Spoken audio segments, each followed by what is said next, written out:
नमस्कार मित्रांनो, आपल्या आजच्या या सत्य घटनेची सुरुवात होते राजस्थानमधून. राजस्थानमधील जोधपूर जिल्ह्यामध्ये करपुरा नावाचं एक छोटंसं गाव आहे. या गावाच्या दक्षिण साईडला शेतामध्ये राहणारा अमोल नावाचा एक 38 वर्षांचा व्यक्ती. अमोलच्या घरी त्याची पत्नी होती, एक त्याची पोरगी होती. अमोलची पोरगी साधारणतः 16-17 वर्षाची असेल, 10वीमध्ये शिक्षण घेत होती. अमोलची पत्नी दिसायला अतिशय सुंदर होती, पण एक अमोलपाशी कमतरता होती की पैसा नव्हता. अमोल त्याच्या पत्नीला, त्याच्या पोरीला चांगलं आयुष्य द्यायचा विचार करत होता, प्रयत्नही करत होता, पण पैसा असल्याशिवाय काही होऊ शकत नाही हे त्याला लवकरच कळून चुकले होते. त्यामुळे अमोल म्हणतो की माझ्याकडे शेती आहे, शेतीमध्ये उत्पन्न पण येते, ते घर खर्चासाठी निघून जाते आणि पुन्हा शेतीमध्ये पैसे गुंतवावे लागतात. त्यावेळेला तो त्याच्या पत्नीला म्हणतो की मी असा विचार करतोय की नोकरी करावी. आता अमोलचं असं बोलणं ऐकून माधवी त्याला म्हणते, नोकरी कोण देणार आहे? तुमची 12वी झाली ना, तुम्ही शिक्षण चांगलं घेतलं ना, तुम्ही दुसरं काय काम करू शकता, तर नोकरी कुठं करणार आहे? त्यावेळेला अमोल तिला म्हणतो की नोकरी तर मिळेल, काय हरकत नाही. आपल्या गावच्या शेजारी एक नवीन कंपनी चालू झालेली आहे, त्या ठिकाणी मला सुपरवायझर म्हणून विचारण्यात आलं आहे. त्या ठिकाणी जर मी गेलो, जास्त काय काम करावं लागणार नाही, पण पगार 17-18 हजार रुपये नक्की भेटेल. आता हे सगळं ऐकून ती माधवी त्याला होकार देते. माधवी म्हणते ठीक आहे, तसंही आपल्या घरची परिस्थिती बदलायला पाहिजे आहे. आपली पोरगी आता 16-17 वर्षाची झाली, पुढे चालून हिचं लग्न करायचं आहे. जर ती लग्न चांगल्या पद्धतीने करायचं असेल तर आपल्याला पैसा कमवावा लागेल. तुम्ही काम करा, मीही माझ्या पद्धतीने काय काम असेल तर बघते. आता हे सगळं ऐकून अमोल त्याच्या तयारीला लागतो. अमोल दुसऱ्या दिवशी त्या कंपनीच्या मॅनेजरला जाऊन भेटतो. त्या ठिकाणी मॅनेजर ह्याला म्हणतो की ठीक आहे अमोल, तू उद्यापासून कामाला येऊ शकतो. आता आपल्या कंपनीचं कन्स्ट्रक्शनचं काम चालू आहे, इथे जेवढे पण मजूर येत आहेत या मजुरांकडून तू काम करून घे. अमोल त्यांना होकार देतो आणि घरी येऊन पत्नीला म्हणतो की नोकरी लागली बरं का. आता हे सगळं ऐकून पोरगी त्याला म्हणते की पप्पा, मला पगार आल्यानंतर एक सायकल घ्या.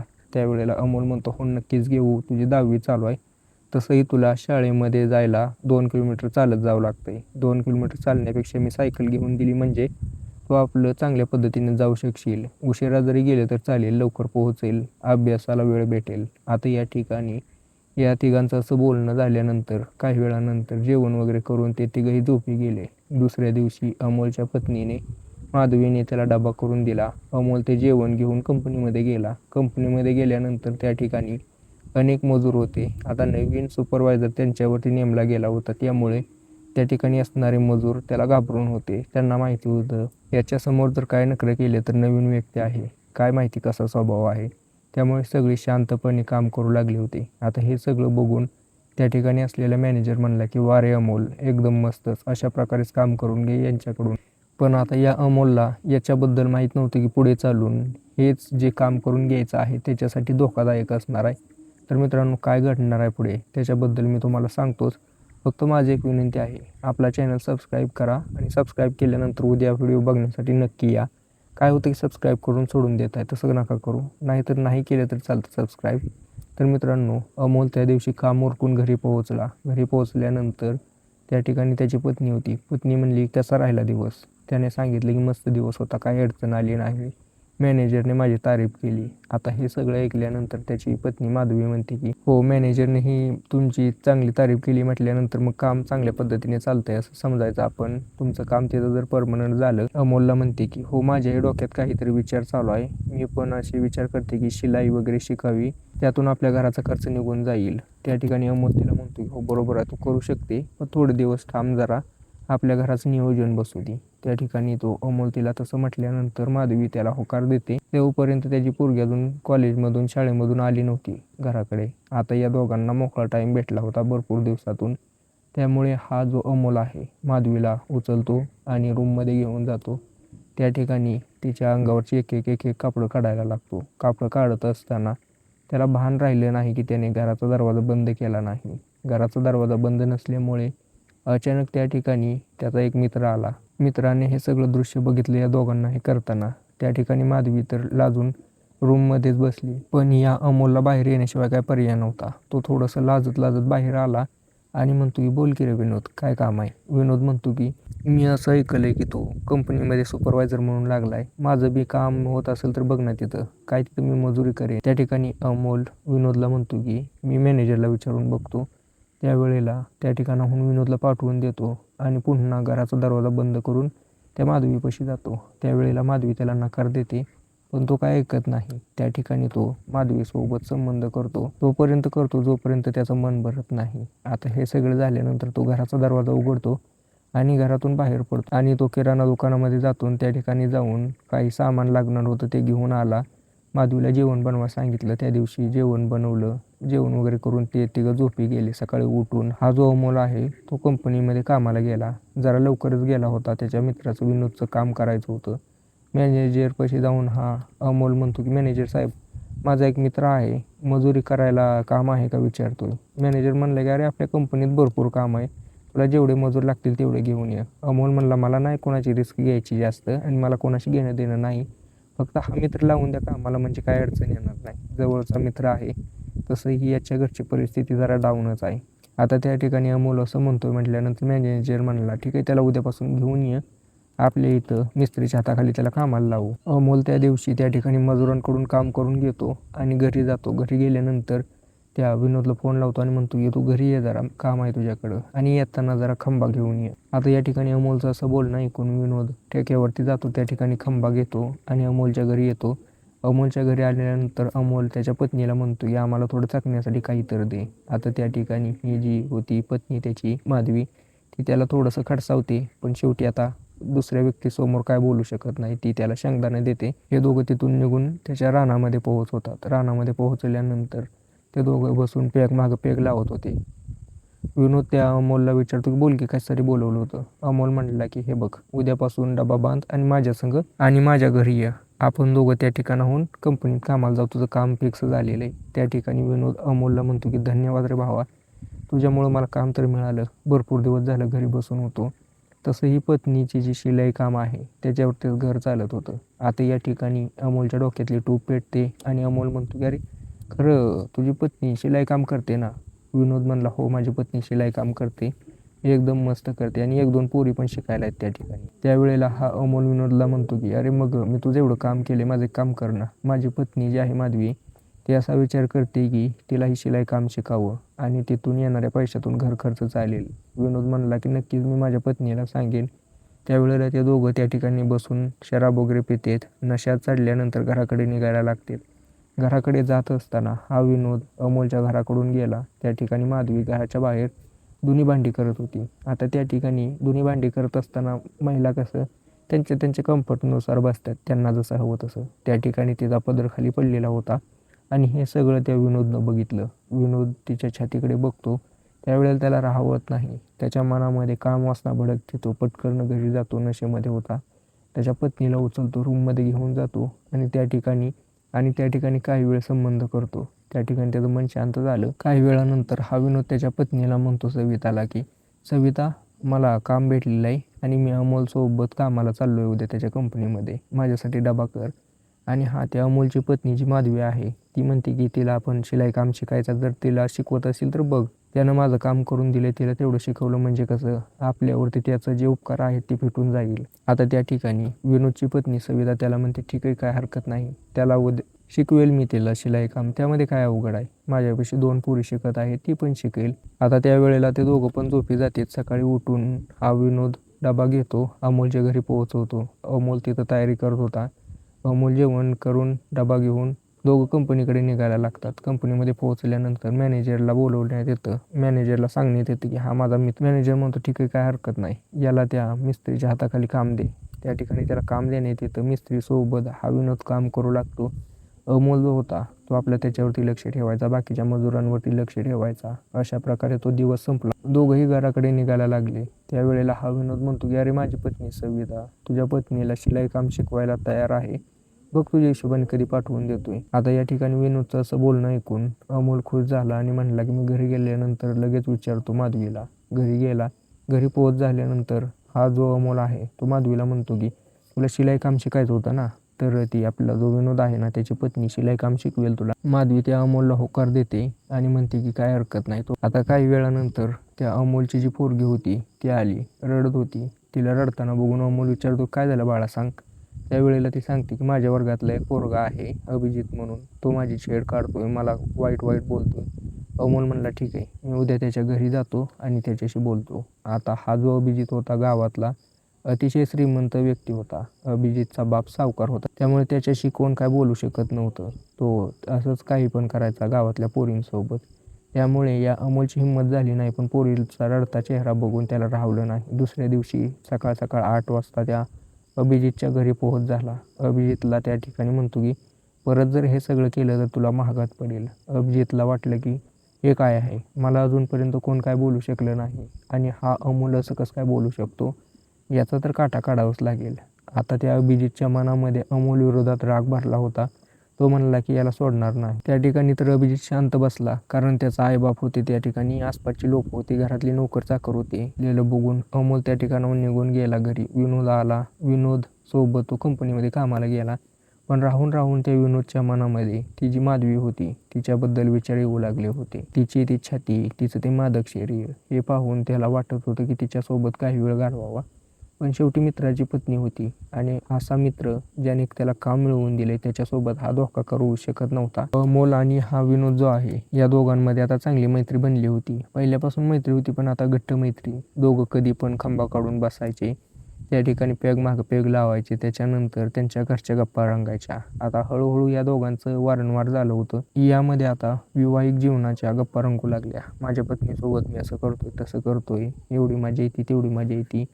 यामुळे काय झालं की विनोदच्या मनामध्ये भीती राहिली नाही. तो आता माधवीबद्दल खुलेआम मनामध्ये विचार आणू लागला होता की मी हिच्यासोबत वेळ घालवेन. आणि पुढे चालून हा जो विनोद होता तो त्याला पाहिजे ते करणारच होता. काय आहे पूर्ण घटना सांगतो, त्याच्या आधी मला सांगा आतापर्यंत व्हिडिओ कसा वाटला. अमोलची पत्नी माधवी जी होती ती आता हळूहळू त्या विनोदच्या पत्नीकडे चालली होती शिकण्यासाठी. सविता तिला चांगल्या पद्धतीने शिकवत होती. 2-3 महिने झालं होतं तिनं कशी शिलाई वगैरे करायची ती शिकली. ती तिच्या पतीला सांगते की मला एक शिलाई मशीन आणून द्या. त्या ठिकाणी अमोलने तिला एक 10,000 रुपयाची शिलाई मशीन आणून दिली. आता घरी राहूनच ती काम करू लागली होती. विनोदची पत्नी जी होती ती पिको फॉल करायची किंवा काही टिकल्या वगैरे बसवायच्या, कोणाच्या ब्लाऊजवरती वगैरे डिझाईन काम करायचं ती करायची. तिच्याकडे जास्त लोड असला की ती काय करायची, त्या विनोदच्या हातातून जे काही साड्या ब्लाऊज आहेत ती त्या माधवीपाशी आणून द्यायची. ती माधवी ती काम करून पुन्हा त्याच्यापाशी द्यायची, त्याचं तिला पैसे मिळायचे. अशा प्रकारे अमोल आणि माधवीच्या कष्टातून तिचं घर चांगलं चालू होतं. आता या विनोदचं घरी येणं वारंवार वाढलं होतं. विनोद आणि माधवीमध्ये पण कॉन्टॅक्ट झालं होतं. दोघं आता एकमेकांशी चांगल्या पद्धतीने बोलत होते. कधी अमोल नसला घरी तर विनोद त्या माधवीला बाहेर घेऊन जायचा, दवाखान्यात घेऊन जा, इकडं जा, तिकडं जा, असं चालूच होतं. तर मित्रांनो, तारीख होती 10 एप्रिल 2025ची. या दिवशी अमोल म्हणला की विनोद, मी आज कामावरती चाललोय, तू काही येऊ नको, तुझ्यासाठी आज काय काम नाही. त्या ठिकाणी विनोद घरीच बसला. विनोद घरी असतानाच त्याच्या पत्नीला म्हणत होता की आज काय काम नाही, तर आज आपण भरपूर मजा करू. पण काहीच वेळानंतर त्याला त्या अमोलचा फोन आला आणि म्हणला की माझ्या घरी जा पटकन, माधवी जी आहे तिच्या बोटामध्ये सुई टोचलेले, भरपूर रक्त वाहतंय, म्हणते की दवाखान्यात घेऊन जा. त्या ठिकाणी विनोद उठतो, गाडी घेतो आणि त्या माधवीच्या घरी पोहोचतो. तिच्या बोटाला खूप लागलेलं होतं. ती दवाखान्यात दोघं जातात. दवाखान्यात गेल्यानंतर त्या ठिकाणी डॉक्टर तिच्यावरती उपचार वगैरे करतात, गोळ्या औषधे लिहून देतात. आता दोघं 10 ते 12 किलोमीटरचा प्रवास करून घरी पोहोचतात. गावाच्या बाहेरून येताना एक जंगल लागतं. या जंगलातून राहणारा रस्ता, त्या रस्त्यावरून या दोघे येत होते. त्यावेळेला या विनोदला काय झालं काय माहीत, विनोद अचानक थांबला आणि माधवीला म्हणतो की मी तुमच्यावरती भरपूर दिवसापासून नजर ठेवू नाही, माझं तुमच्यावरती प्रेम आहे. हा मला माहिती आहे तुमचा संसार चांगला चालला आहे, पण त्यामध्ये काय ढवळाढवळ करायची नाही. आपल्याला जे काय असेल ते आपण लपून छपून करायचं आणि जास्त पण प्रमाणात करायचं नाही. मलाही पत्नी आहे, तुम्हालाही पती आहे. कधी ज्या वेळेला आपल्याला वेळ भेटेल त्यावेळेला करायचं. त्या ठिकाणी माधवी त्याला होकार देते, कारण माधवीच्याही मनामध्ये या विनोदबद्दल एक आकर्षण निर्माण झालेलं होतं. त्याचा विषय असा होता की हा जो अमोल होता तो तिच्यासोबत जास्त वेळ घालवू शकत नव्हता. असं म्हणू शकतो की माधवीला संतुष्ट करू शकत नव्हता. तीही नवीन रस्ता शोधतच होती. हा रस्ता तिच्यापाशी स्वतः चालून आला, विनोद नावाचा. आता त्या ठिकाणी विनोद आणि माधवी गाडी साईडला लावतात. ऊसाचं शेत होतं शेजारी, त्या शेतामध्ये जाऊन संबंध करतात. तोपर्यंत करतात जोपर्यंत या दोघांचं मन भरत नाही. मन भरल्यानंतर ते दोघं रस्त्याने जायला लागतात. अमोल आणि माधवी एकमेकाला मोबाईल नंबर एक्सचेंज करतात. मोबाईल नंबर एक्सचेंज करून दोघं घरी पोहोचले. त्या ठिकाणी अमोल वाट बघत बसलेला होता. म्हणला कसलं गेला लाग, किती वेळ झालं. त्या ठिकाणी विनोद म्हणलं की अरे काय सांगत, गाडी पंक्चर झाली होती, ढकलत आणली भरपूर लांबपर्यंत. आता त्या ठिकाणी अमोलला काही त्याच्यावरती संशय येत नाही. माधवी पण घरामध्ये जाऊन झोपते. त्या दिवशी अमोल तिच्याजवळ गेला की ती त्याला ढकलून देते आणि म्हणते की आज माझी इच्छा नाही, तसंही मला लागलेलं आहे. तो त्या ठिकाणी शांत बसतो. आता दुसऱ्या दिवशी अमोल आणि हा विनोद कामासाठी निघून जाते. आता या विनोदला फक्त कारणच पाहिजे होतं. माधवीच्या घरी यायचं आणि तिच्यासोबत वेळ घालवायचा. त्याला कारण पण भेटत होतं. त्याची जी पत्नी ब्लाऊज वगैरे द्यायची ती हिच्यापाशी आणून द्यायला ते कारण होतं. ज्यावेळेला पण तो यायचा त्यावेळेला तिच्यासोबत वेळ घालवायचा आणि निघून जायचा. आता हे सगळं अभिजित जो होता तो सावकारचा पोरगा त्यानं बघितलं. अभिजितला माहिती झाली ही सगळी गोष्ट. त्यामुळे तो विचार करू लागला की मला तर याच्यात काय तर करायला पाहिजे आहे. अभिजित याच्यावरती लक्ष ठेवून याच्यासाठी होता की या अमोलनं त्याला धमकी दिली होती ना, याला संपवायचं म्हणून तो लक्ष ठेवून होता, पण त्याच्या हातात वेगळीच गोष्ट लागली होती. आता या ठिकाणी हा अभिजित जो आहे तो एक दिवशी या दोघांचे सगळे रेकॉर्डिंग करून ठेवतो आणि एक दिवशी माधवीपाशी पोहोचून म्हणतो की हा हो व्हिडिओ बघ, तुमच्या दोघांचं काय चालू आहे मला माहिती आहे, मी आत्ता जाऊन अमोलला सांगेन. ती म्हणली की नको रे सांगू, तुला काय पाहिजे ते देते. त्या ठिकाणी अभिजित म्हणतो की ठीक आहे, मला पण तेच करायचं आहे. अभिजितचं असं बोलणं ऐकून ही जी महिला आहे माधवी ती त्याला होकार देते. अभिजित त्या ठिकाणी तिच्यासोबत संबंध करतो, वारंवार करतो आणि त्याचा व्हिडिओ रेकॉर्डिंग करून ठेवतो. व्हिडिओ रेकॉर्डिंग करून ठेवल्यानंतर आता त्याला एक प्रूफ भेटला होता, त्यामुळे तो तिला ब्लॅकमेल करू शकत होता. ब्लॅकमेल करत असतानाच त्याने एक डिमांड केली की तुझी जी पोरगी आहे तिच्यासोबत मला वेळ घालवायचा आहे. आता माधवी त्याला कानाखाली लावते, पण हा म्हणतो की मी व्हिडिओ व्हायरल करीन, तुझ्या पतीला दाखवीन, तुझं संपूर्ण कुटुंब उद्ध्वस्त करीन, गावात राहायच्या लायकीचं ठेवणार नाही. माधवीपाशी काय पर्याय नव्हता. माधवी म्हणली की असं कसं करू शकतो, पोरगी कळती आहे, तिला सगळं समजेल. हा म्हणला काही समजणार नाही. दुसऱ्या दिवशी तो मेडिकलमधून गोळ्या घेऊन येतो आणि म्हणतो की ह्या गोळ्या तुझ्या पतीच्या आणि तुझ्या पोरीच्या दोघांच्या जेवणामध्ये टाकायच्या आणि मला परत फोन करायचा. नंबर पण देतो तिला. त्या ठिकाणी ती तसंच करते, दोघांच्या जेवणामध्ये गोळ्या टाकते. दोघंही झोपी गेली की हा तिला फोन करतो, झालं का काम? ती म्हणली झालं, ये. पोरगी ज्या रूममध्ये झोपली होती त्या रूममध्ये तिला घेऊन जातो आणि त्या ठिकाणी त्या बेहोश झालेल्या पोरीवरती ते नको ते कार्य करायला लागतो. याचाही हा व्हिडिओ बनवून ठेवतो आणि मुख्यतः व्हिडिओ जी बनवत होती ती माधवीच बनवत होती. आता या ठिकाणी दोघींचेही व्हिडिओ याच्याकडे होते. आता दोघींनाही ब्लॅकमेल करायचा त्याला चान्स भेटला होता. याने तेच केलं. काही दिवसानंतर ती जी पोरगी होती अमोलची तिला एकट्यात गाठलं आणि म्हणला की मला तुझ्यासोबत वेळ घालवायचा आहे. ती म्हणली की काय बोलतो तुला समजतंय का? त्याने व्हिडिओ काढला आणि तिला दाखवला आणि म्हणला की हे बघ हा व्हिडिओ आहे. ती म्हणली माझ्या आईला नाव सांगेन. तर म्हणला की तुझ्या आईनेच व्हिडिओ काढलेला आहे, मी करत होतो त्यावेळेला. आता या ठिकाणी त्या पोरीला काहीच कळलं नाही. ती रडत रडत तिच्या बापापाशी गेली. बापाला हे सगळं समजलं. त्यावेळेला त्याच्या तळपायाची आग मस्तकात गेली. त्याने पाहिलं तर त्याची पत्नी जी होती माधवी तिच्यासोबत त्या ठिकाणी मारहाण केली. घरात पडलेल्या एका कुऱ्हाडीने तिच्यावरती वार करून तिला संपवलं. तो पळत पळत त्या अभिजितच्या घरी गेला. त्या ठिकाणी अभिजितचा बाप होता. तो म्हणला की कुऱ्हाड घेऊन कुठं चाललाय, माझ्या पोराला मारतो का काय? त्या ठिकाणी तो त्याच्यासोबत वाद घालू लागला. त्या सावकाराला पण याने संपवलं. त्याच्या पोराचं लोकेशन त्याला सापडलं. तो एका मित्रासोबत दारू पीत बसलेला होता रानामध्ये. त्या ठिकाणी गेल्यानंतर या अमोलने अभिजितवरती वार करायला चालू केले. त्या ठिकाणी अभिजित पळू लागला, त्याचा मित्र पळू लागला. दोघांवरतीही वार करून अमोलने दोघांनाही संपवलं. त्यावेळेला त्याचा राग शांत झाला. आता या ठिकाणी याला माहिती होतं की मी सापडणारच आहे नक्की. तो पोरीला घेऊन पोलीस स्टेशनमध्ये गेला. त्या ठिकाणी जाऊन पोलिसांना म्हणला की साहेब ही कुऱ्हाड ही माझी पोरगी, हिच्यासमोर मी 3-4 लोकांना संपवलंय. पोलीस ही हैराण झाली की कसं काय करू शकतो आणि इथं येऊन सांगू शकतो. पोलीस त्याला म्हणतात की खरंच का? म्हणला की गावात जाऊन चेक करा. तोपर्यंत गावामध्ये हाहाकार माजला होता. पोलीस त्या ठिकाणी पोहोचले. त्यांनी 4ही बॉडी पोस्टमॉर्टमसाठी ताब्यात घेतल्या आणि याच्यावरती गंभीर कलमांतर्गत गुन्हा दाखल केला. पुढे चालून याला जी शिक्षा व्हायची ते होईलच. त्याची पोरगी आता वाऱ्यावरती पडली. हा जेलमध्ये, त्याची पत्नी गेली आणि दुसरीकडे त्या विनोदने मजा मारली ती वेगळीच. बाकी तुम्हाला या घटनेबद्दल काय वाटतं मला कमेंट करून नक्की सांगा. व्हिडिओ आवडला असेल तर थँक्यू बरं का.